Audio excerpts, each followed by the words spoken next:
How's it going, guys? Chris Macchi, co-CEO and matchmaker for Flex Fight Series. I'm here with a veteran to the Flex Fight Series cage, Adam Livingston.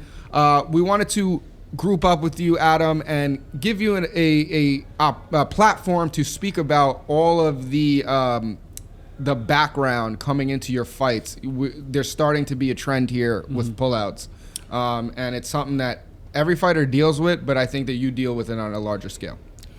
Yeah, a lot of people don't know what goes on behind the scenes. A lot of people just see the guys I've recently fought and just judge me based on that.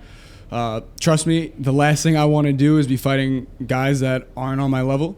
Trust me, the guys that I do originally want to fight, they're all winning records. They're good fights, and they all pull out. And it's not just like one or two guys. Like my last fight for my pro debut, we went through 5 different guys for me to get a fight. I said yes to every single person you offered.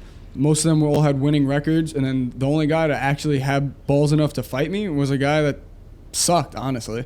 But I had to do what I had to do. It's either that or I don't fight.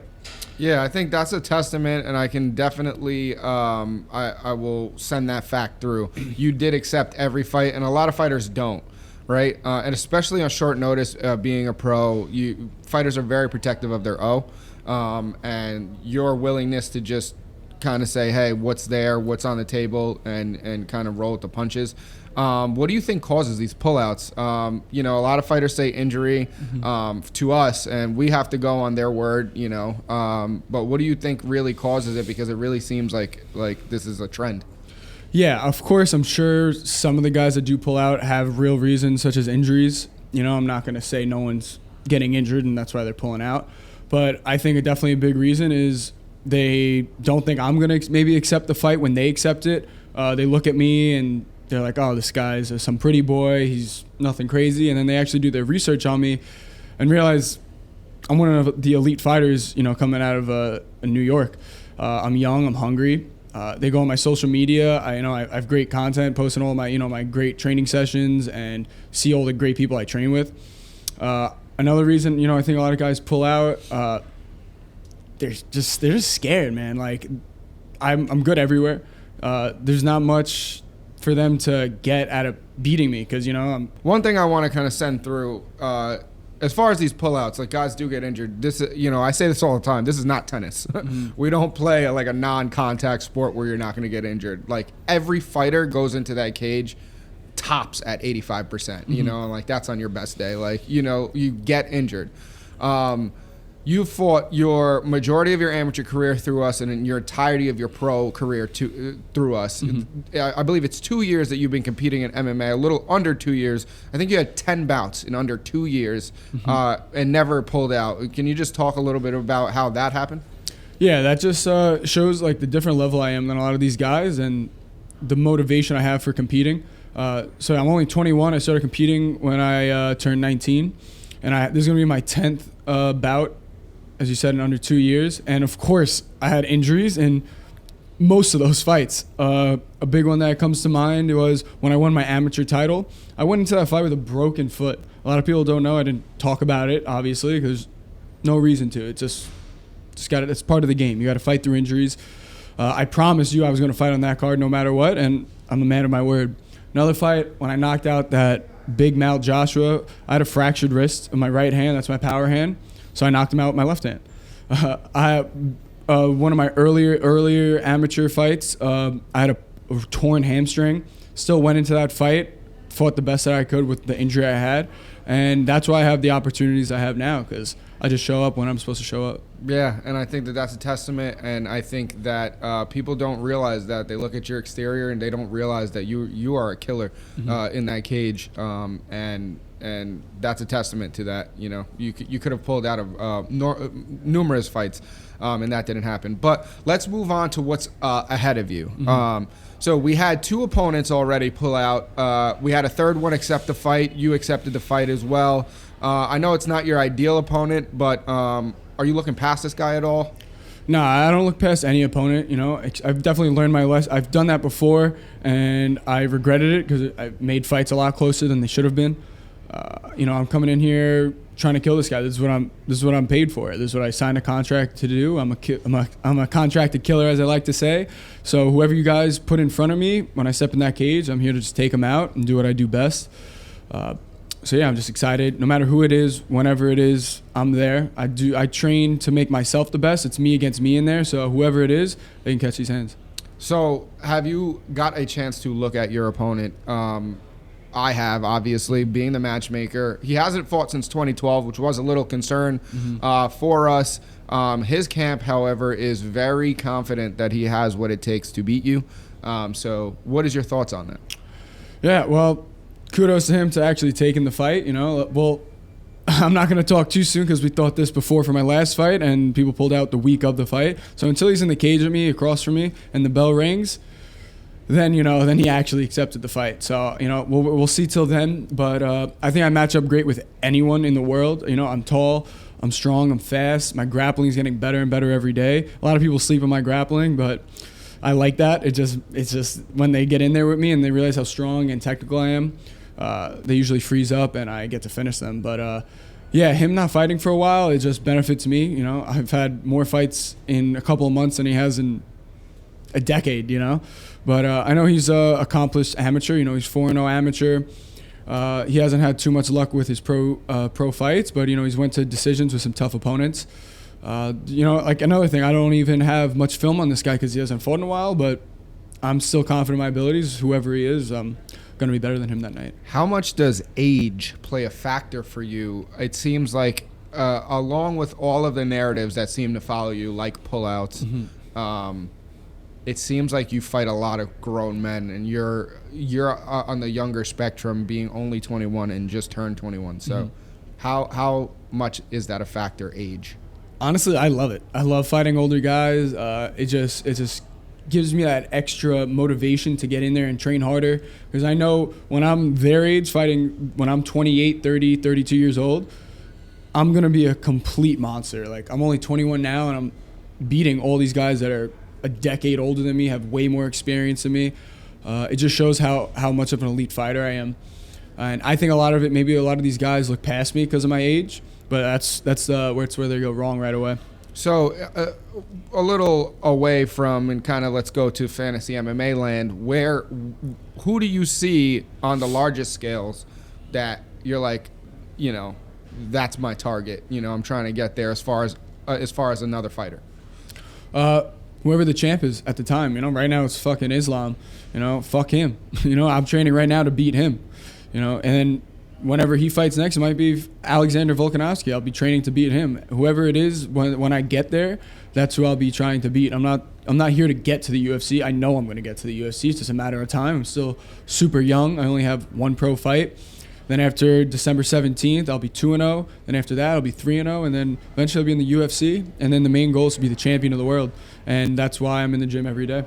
And that's why I don't pull out of fights like all these other guys. A lot of these guys are just fighting to say that they fight, to say that they're cool. I do it because I want to be the best in the world. And that's a difference between me and a lot of these guys. So how important for a fighter, knowing that you have a profile already as a 2-0 pro, and your profile is already elevated, far surpassed a lot of the guys in the country, how important for you is it to protect that undefeated record?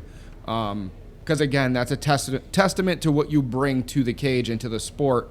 A lot of guys are very protective of their records, and it seems like you're willing to sometimes put it on the line just to make sure that you're able to showcase your skills. Yeah, you know what they say, bigger the risk, bigger the reward. So you're not if you're just patenting up your records, a lot of people think I'm doing, because some of these guys, even though it's only been once or twice I'm fighting guys with not the best record, people think I'm trying to pat my record when I'm supposed to be fighting all these guys with winning records off the bat, and they just pull out because they're the ones scared to lose their O. I want to take people's O's. I want to be fighting undefeated guys every time and see who's the better guy, because every time I step in there, I believe I am the better guy. So yeah, I love the risk. I love the adrenaline. I'm an adrenaline junkie.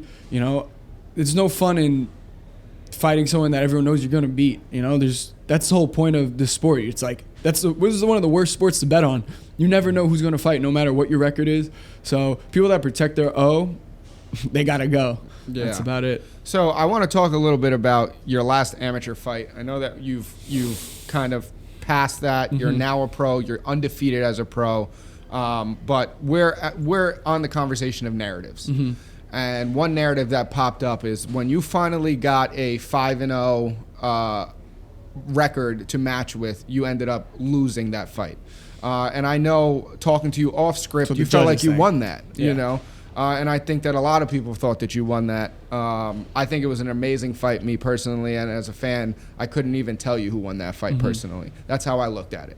What is your thoughts on that narrative, as far as, people saying that when you do face adversity, you had Munch, which is Manshur Kera, which you did lose that fight early on in your amateur career. Yeah, as a 19-year-old boy with that was a white belt, against one of the best grapplers in the world. And I dropped him in the first 30 seconds of the fight. I tasted blood, and that just showed how much I've grown. I just went for the kill, and I messed up. Shit happens. That's why all those that's why the only 2 losses I did have were my amateur. No one cares about your amateur career. It's about learning, getting better. And then now that I'm a pro, there's no losing. Not happening. I train way harder. I'm in the best shape of my life. I'm growing into my body more. As you guys see, every fight, I'm getting in way better shape. Like from my pro debut to my last amateur fight, my body's completely different. I actually have a full-on six-pack now. I'm getting stronger, bigger, wider.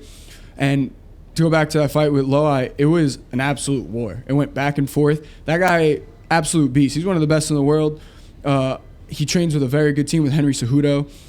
And that was the first time I fought a guy that was taller than me, bigger than me. He was 6'4" at 155, which is insane. I don't know how he made weight and stuff. Was a big guy. And remember, that guy was 27, 28 years old. He's in his absolute prime. That was his last amateur fight. And was I even 21? I just turned 21, or I was still 20 when I fought him. And it could have went either way at that fight. So just imagine when I'm his age, what I would do to him. How interested are you to run that fight back? Because I know that down. Flex Fights is definitely interested to run that fight back in the pros. I'm 100% down. Let's see if he's down. I know he might be one of those guys to want to protect his O. And in all respect to him, it was a great fight. He's a good guy. I know my fans were definitely ripping him apart when he was walking out, but that's what happens when you fight me in Queens. So I definitely feel bad for this new guy when he comes to Queens. He's definitely gonna regret fighting me in my hood. So let's talk a little bit about that. You're kind of like the Prince of Queens at this point. You have a whole borough behind you from one of the biggest cities in the world. I mean, you're not, no disrespect to a small town, but you're just not a small town kid. You have a name in one of the biggest boroughs in the world. So like, as a 2-0 pro, what does that do when you're 10-0? Yeah, it's pretty crazy. I definitely, I think it's also, I just have really great friends, family. I was during high school, I got into street fights, and people knew, I could fight on the street, and they're like, oh wow, now he's taking it serious. He's training hard. I promote myself really well. I follow, a lot of people follow me on Instagram. Adam Liv MMA on Instagram, and a lot of people want to see me win, but a lot of people want to see me lose, and they haven't. They don't get to see me lose or get knocked out. That's what they all want to see. But a lot of them want to see me succeed. But yeah, if I could get a following in such a big city like Queens, once I'm on the biggest promotion in the world in the UFC, I'm gonna have all of America behind me, I think. Yeah, I think so too, and I think that the more that people realize who Adam Livingston is as a person and as an athlete, you're going to get a lot of more positive support. And I think right now it's like 50-50. Like, people want to see you lose, so they watch, and people genuinely have love for you, so they watch. I know personally, when you're not on a card, it's the question's always, is Adam fighting on this card? So that's always a good indication from a promotion that you have a rising star, because people are looking for you, Yep. And it's almost like a tone of disappointment when we say, hey, he's not on this one, but he's on this one. You know what I mean? So again, as a 2-0 pro, that's something that you're doing very well. 2-0 upcoming pro. Yeah. That's something that you're doing very well. So let's talk about again, just to revert back to the matchup, coming up. What have you done different, in this camp, and what should the fans see in this experience? You're just going to see just a better version of myself every time. You know, I've basically been doing same thing, just more reps, more time in the gym, learning from my mistakes from my previous fights. So every fight I have, I'm just learning from whatever little mistakes. Even if I look like I had a perfect fight, I always am never 100% satisfied with my fights. And my coaches aren't always either. So they're always, you know, very specific with the little things I can improve on. Especially my strength and conditioning was one of the biggest things I changed. I never did it before my first pro fight. And that's definitely where I could see the change in my body, my stamina. You know, I'm ready right now. I'm ready for 5-minute rounds. That's what I train for. I don't train for 3 5-minute rounds, 3 3-minute rounds when I was like an amateur. So a lot of these guys, you know, they think I just come off strong right away, knock them out, which I do. But I could hold that for those 3 5-minute rounds, no problem. That is one thing, just as a matchmaker that I look for in an athlete. When I'm matching a guy, especially like a guy like you, you know, your ability to keep that same pace during the first round and look like it's the first round in the third round is definitely a testament to like your athleticism. Mm-hmm. How much of it is natural and how much of it is hard work? I think I am definitely very athletic, but nothing beats hard work. I mean, I've never worked so hard in my life for anything. I've been going at it now since I was 15, so about 6 years of training, and I've never had a season off. The only time I would take any good amount of time off is if I had a bad injury, and even then I was trying to do something to get better every day. But yeah, it's honestly, it's all credit to the guys in the gym that are absolute beasts, and they push me to the limits every time. When I'm dying on the floor after a round, they're like, get up, another round, let's go. And it's honestly, a lot of it's just mental. Your body's way more capable than you think, but a lot of people are just weak-minded. And one thing, I also started with a sports psychologist, which a lot of people don't do until later in their career, but I learned from my people I look up to. You know, they say how important your mind is for this sport. So, you know, I started incorporating that for this camp, especially with all the changes in opponents.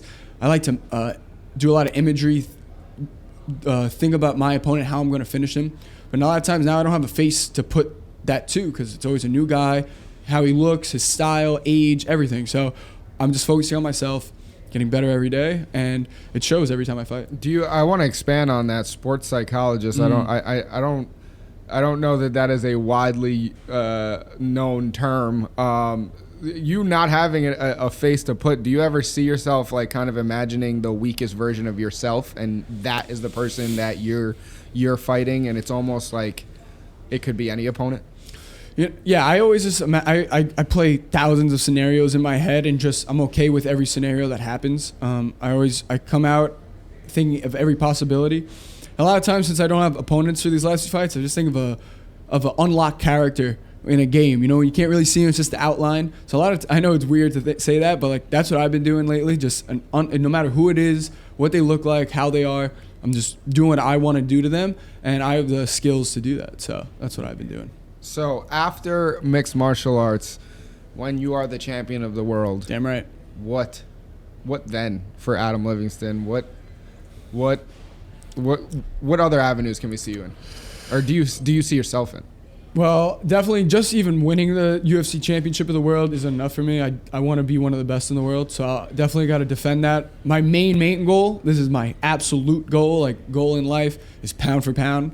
That's when you made it. That's like what Alexander Volkanovski did, and then becoming double champ. After that, then I would be happy to hang up the gloves. As long as, you know, my health and everything is all good, I'll be happy. But honestly, I'm a very diverse guy. You know, I could see myself doing some modeling. I could see myself doing some acting. I know a lot of people say that, but they definitely should not be doing that if you take a look at them and how they talk and everything. You know, I'm also, a lot of people don't know, I'm a college student. I'm a full-time college student. I go to Hofstra in Long Island. It's one of the best business schools in America that they have. I got one more semester left. Still a senior in college, so I'll be getting my 4-year degree from there, and then be using that to do some other avenues. I definitely want to get into retail, real estate. I have my dad, genius, you know, helping guiding me in the right way. And yeah, there's a lot of opportunities for me to come. So everyone can wait and see. That's awesome. So before I wrap this up, we have Adam Livingston here. He's fighting December 17th, full-time college student, 10-fight streak, never pulled out. We have spoke about a rash of pullouts on the opponent side. So guys, I want you guys to tap into the Adam Livingston brand. So this is truly his rookie card year, I believe, as a promoter, as a matchmaker.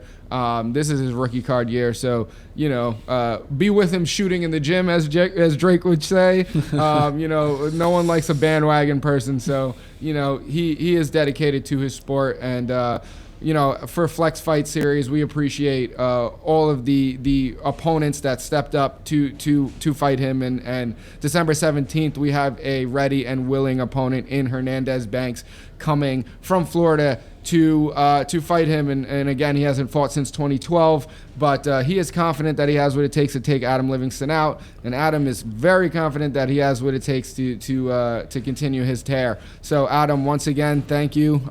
We appreciate you and we wish you luck. Yeah, thank you so much, guys. Tune in December 17th. Yo, Hernandez, you're dead, bro. You should have stayed retired while you were. I'm not fucking around. I'm here to kill you. I'm actually going to kill you. Remember that. I'm not fucking around. See you soon, buddy.